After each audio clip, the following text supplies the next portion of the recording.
It's uh, it's that time again. I don't know if you noticed, I haven't been online, been doing a lot of talking, and the reason being is that sometimes you get a little overwhelmed, but sometimes you just got to stop being quiet, right? And this is one of those times. So I'm recommitting to you guys just to make sure I get out there and take the information that you're probably not seeing on mainstream media. But this is just from the journals. This is not opinion. These are facts. And I think in a time when truth is what we call relative truth, it's actually time to start speaking truth there. And so, what's happening in the world? So, in January, the Centers for Disease Control they actually performed a study, and they concluded that universal masking, right, is actually recommended for us to be able to slow the spread of COVID-19. And I just don't know if you guys have realized, but there's there's a lot of people wearing masks out there these days. But now Stanford researchers, they say they disagree. And they say that not only are masks ineffective right now, but they could actually, get this, be causing long-term health problems. So we're robbing Peter to pay Paul, right? They said that both the medical and the non-medical face masks, that means the cloth ones or those blue ones that we're using 129 billion a month, they're ineffective in reducing human-to-human transmission, and they're ineffective in protecting against COVID-19. What? Are you serious? I've been wearing a face mask for a year, and they're telling me now that it's ineffective. I always think about this. What if a year ago somebody said, hey, I want you guys to actually wear a mask for a year? Every single time you walk out, every single time you go into the store. The one thing that I suspect that most logical people would have asked is they would have said, show me the science, right? Show me the science before you tell me I'm going to have to wear a mask for the next year and a half or 2 years. Look, if I want to help people, I want to prevent things. I'm a good person, but show me the science that says that they don't work. Well, what the Stanford found was found that wearing these face masks, they actually had adverse physiologic, that means how your physiology works, and psychologic effects, and that the long-term consequences of wearing these face masks are actually detrimental to health. And so what's interesting is that the group's research suggests that this long-term practice of wearing face masks, it's going to have devastating consequences on our health in the future. And they actually cite that the possible that these actually have a possible impact on our mental health. They said that with respect to mental health, the global estimates show that COVID-19 will be catastrophic due to the collateral psychological damage, not only from the quarantines and the lockdown and the unemployment and the social economic collapse and social isolation and the violence and the suicides, but they said the chronic stress, along with being hypoxic, which means that you're not getting enough oxygen, and hypercapnic conditions, they knock the body out of balance. So when your body's out of balance, it's in a place of what we call dis-ease. It's in this state, when you're in dis-ease, it actually suppresses your immune system. Your immune system's there to protect your body from viruses and bacteria. But they also found that when people wore masks, that it decreased their cognitive function, your ability to think. It promoted and developed and exacerbated major health issues. I don't know if you guys noticed, but the people that get sick with COVID, they're the ones that already have major health issues. And now what they're finding is that the masks that we use to protect the people that have major health issues are actually causing those people to have major health issues there. I'm just asking you to think. I'm not telling you what to do. I'm just reading from the studies there. So what the study concluded with, they said that the existing scientific evidence actually challenged the safety, and listen to that, the safety of wearing a mask. Nobody actually asked about the safety of wearing a mask, but they also talked about the efficacy of wearing a face mask as actually a preventive strategy. I don't know if you guys remember last year in California, we had these forest fires, and they came out with a study that said, you know what, the masks, those blue masks that you're wearing, they're not even, they don't protect you from the smoke from the forest fires. And I looked outside of my car, it's a black car, it's covered in white from the forest fires there. And that's just all the soot that's come down there. So if it can't protect me from soot, how can it protect me from something thousands of times smaller? I'm just asking you to think. So I guess the study really suggests that the long-term consequences of wearing a face mask cause health deterioration and developing of a progression of these chronic diseases. This isn't my opinion. This was just in the medical hypotheses that came out in January of 2021, the same month that the CDC said, keep wearing your mask because they're going to save you.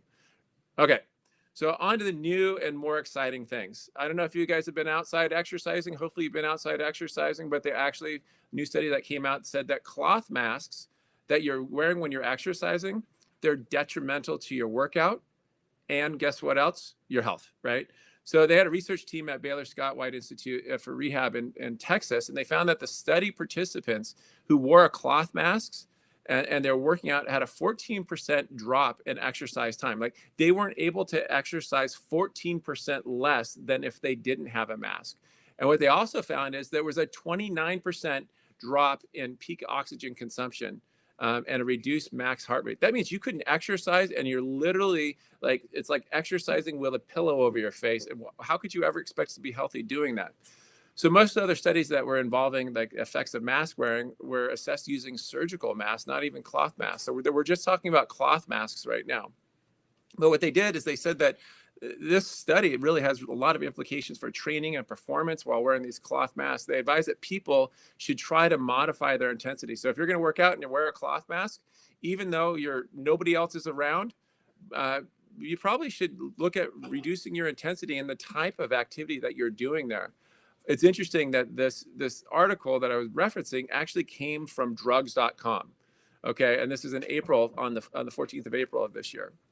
Now on to our saviors, the CDC, and they actually reported that even though that there's been 3,005 deaths reported to VAERS as a result of the COVID vaccine in just the last 4 months, just to keep in mind, it exceeds the total number of fatalities following all other vaccines from 2010 to 2020. This is before the rollout of the COVID vaccine. So I'm going to repeat that back.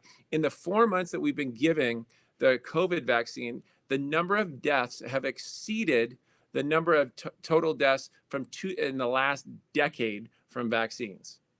I don't know if you heard that on mainstream media, if anybody's talking about that, if it's something that you're like, hey, I've heard about this. Is this true? The problem is this, is VAERS is known to capture less than 1% of all adverse effects from vaccines. And this wasn't, once again, not my opinion. This is Harvard did this $1 million study, which was funded by the CDC. And they said that the CDC now actually said that they found no evidence, right? They had not found evidence that the COVID-19 vaccine caused 3,005 deaths, even though people got the vaccine and then died after the vaccine. I don't know how that's possible, because I don't know about you guys, but like I've had patients leave, not make their appointments because they're so sick from getting their COVID vaccine. I have patients that won't even let me touch their arm because their arm hurts so bad. I have patients that are having incredible anxiety about having their second shot because they've had their second shot. But we've actually found this to be normal. Oh, it's just the normal. I'm getting my shot, so tomorrow I'm going to take the day off work because last time I got so sick. When did this become normal? And what's interesting to me is that for the last decade, 20 years, people are saying vaccines have no side effects. They're all perfectly safe. They're all perfectly healthy. So if that's true, then all of a sudden this one has all these side effects, but they can't have no deaths. Come on. Something's not matching up. I don't know what it is. Like if you have 3,005 deaths and the CDC says none of them are related to the COVID vaccine, I would probably ask some better questions there. Especially when when you look at it, they talk about when they were doing the COVID vaccine studies. Did you guys actually know? Did anybody ever tell you? Did you see it on there that 19 volunteers in the COVID vaccine study trials died?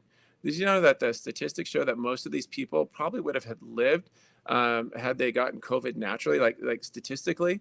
It's like less than 1% of people that actually get it die. If you weren't aware of this, or that how many people have been reporting severe reactions as the vaccines roll out, then you might want to take a look at VAERS, right?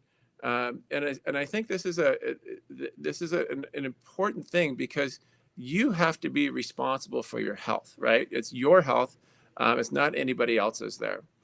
But the good news is that they did those trials, right? Remember, 95% effective, and it's totally safe. Let's roll it out to hundreds of millions of people without any long-term safety studies. Well, the good news is that are the COVID-19 vaccine, the people and the makers of it are now destroying the long-term safety studies by unblinding the trials and giving the control groups the active vaccine, complaining that it's unethical to withhold the vaccine. So we have no way to see in the control studies if there's any, what the safety levels are, if there's any damage that's happening there. So what they've done, in short, is they've made it virtually impossible to access any long-term safety effectiveness and the true benefit versus the cost. And I think it's ironic because the vaccine mandates are being justified on the premise of the benefit to the community is more important than the individual risk of harm. And that's kind of interesting that it's the community that's more important than the individual. When did one life stop being less important than many lives there, right? Yeah, vaccine manufacturers are saying that participants in the control groups are, that are harmed by not getting the vaccine, and saving the individual by giving the vaccine is more important than actually getting data to the public so that they can make good health decisions there. And I think this is really important because, as of April 1st, VAERS has actually received like over 56,000 adverse events. Now, remember, we've probably had 2,000 individual patients over the last 4 months come through the office, maybe more. And I asked every single person, I'm asking them that has symptoms, did you report it to VAERS? And not one of them actually reported it to VAERS. Okay, so think about that. Harvard said that 1 in 10 people is actually reporting their adverse events to VAERS. So we've already had 56,000. So that could possibly be over 500,000 people that have had a adverse event. But it also includes 7,000, almost 8,000 people with serious injuries and deaths. So of those deaths, over 20%, 28% occurred within 48 hours of vaccines. So there's no correlation. All 3,005 people, nothing to do with the vaccine. I don't know, because I don't know their numbers, because you don't get to see their numbers there. So I don't know this. Let's talk about something great. Let's talk about a new study that said that if you have, they looked at 50,000 people that actually did exercise. Hopefully you're not doing it with your mask on, but this was in the British Journal of Sports. And they found that those who had exercised the most leading up to having COVID-2 were least likely to be hospitalized or die from the infection. So this actually makes sense, right? Like if you exercise, that means you're much more likely to be healthy. And so they looked at the records at Kaiser, and they asked questions about how often they exercise, before their visit. And the researchers looked at it. They asked them, is anything of equivalent of a brisk walk? So even just taking a brisk walk, they found that the people that were least active took a brisk walk 10 minutes or less. The most active were somewhere around 150 minutes or more. And the moderately active were somewhere in between. And the findings were striking. Those in the least active group were 2 times more likely to die than those in the most active group, and 30% more likely to die than those in the moderately active group. So you mean that's two, and correct me if I'm wrong, but that could be 2.5 times, means that's almost 250% less likely to die if you actually exercise on a regular basis. I don't know. That actually, I think the effectiveness of the vaccine is somewhere around 95% there. So I guess the question is this, is that, the only other risk factor for severe COVID-19 that had a greater impact than physical activity were those the people that were old or had organ transplants. So look, if you're not old, you don't have organ transplants, and you don't exercise, do yourself a favor, get out there and exercise. So I think the thing is that this, obviously the study was observational. We weren't certain it was, the exercise itself, but the only thing that separated these people and a 250% difference in, dying was that they actually exercised. But they said, we need to do more studies. Like, there's no more studies that need to be done. If you're not exercising, you need to exercise there. I guess one of the things is that exercise, nobody's going to disagree, that exercise promotes better immune function. And the other thing that happens is that if you're exercising, you're probably going to not be smoking, right? Your weight's going to be better. You're probably not going to have diabetes and all these pre-existing health conditions that puts you into risk there. So and I've talked about this also, right? So we talked about exercise, but there's another study along with the previous research that I shared that talks about vitamin D, and and I think there's a lot of times they say that there's nothing we can do to protect ourselves from COVID other than maintaining social distance, wearing a mask, and getting vaccinated. Well, I I think that what we have to look at is that those people that are deficient in vitamin D, right? They have a 1.7 times or like 170 times higher risk of infection. And they have a 250 times higher risk of severe infection.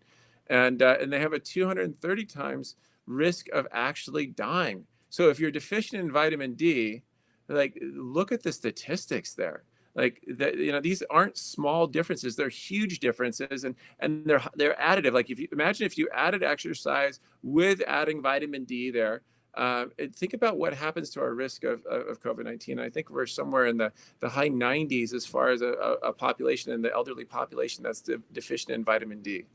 There's no, I don't know if you guys can see the correlation, but I can see a correlation there.